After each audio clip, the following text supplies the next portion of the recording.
A team from the Election Commission of India who arrived in Shillong on January 12 to review the poll preparedness in the state has called upon the residents of Meghalaya to participate in the forthcoming elections in a truly festive mood. Briefing media persons at Taj Vivanta in Shillong on January 13, Chief Election Commissioner of India Rajiv Kumar termed Meghalaya as a peaceful state, adding that elections are always held in the environment of a festival of democracy. Political parties have, as of now, as per the existing law and as per the existing democratic practices, have a right to make promises to the voters. That is their right. It is also voters' right to know what is being promised and also to an extent, is it feasible or would it be implementable or not? As you know, the debate is going on in the country on this particular aspect. But as of now, the announcements cannot be cut that way directly. So when the MCC comes into play, right now there is no MCC as well, we'll look at all this and whatever is the permissible within the existing law and the instructions of the. Officials of the Election Commission of India met representatives of the national parties and regional parties to get their views, comments, suggestions, inputs and apprehensions. The ECI also met the state officials during their two-day visit to the state. The term of the Meghalaya Legislative Assembly is up to March 15, 2023 and the entire poll preparedness will be completed before the term Kumar said. If you look at the general constituencies, there are 5 and 55 are reserved for STs, and the male and female population and the voters ratio. Female outnumber the male here in the state. There are 10,92,326 female voters in the state.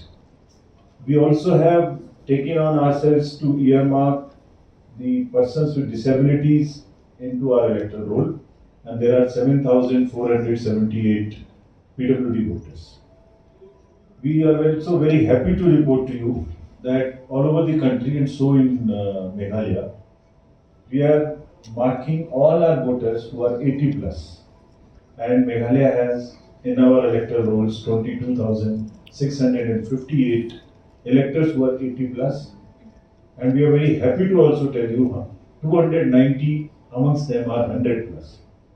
So our respects to them. They have been always participating in the elections, and it's because of them that we are here in this shape of the democracy.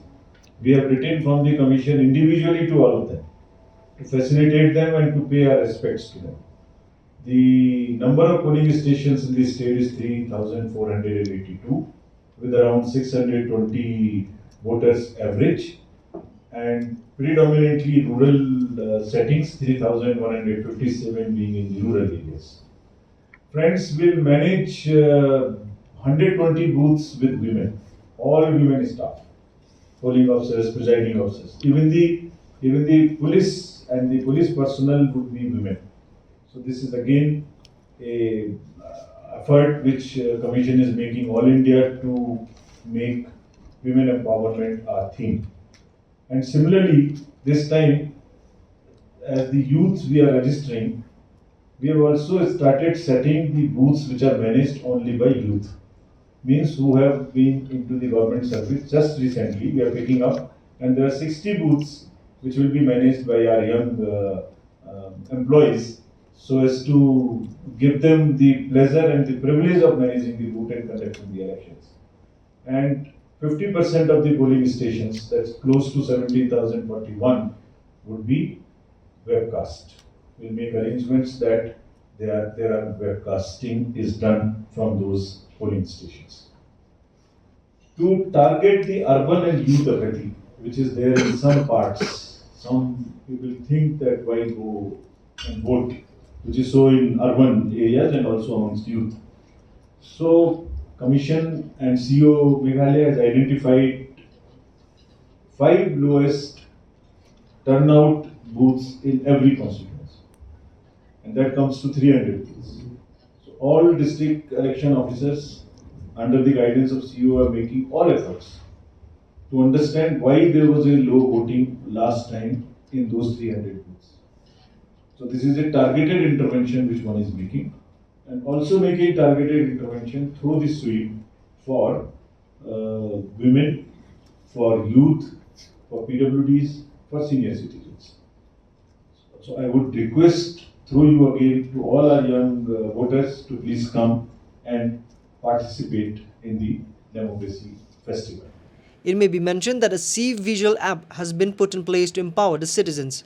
Through this app, residents can lodge complaints to the Election Commission. Furthermore, residents can get access to the candidate's profile and check whether he/she has a criminal background through the Know Your Candidate app.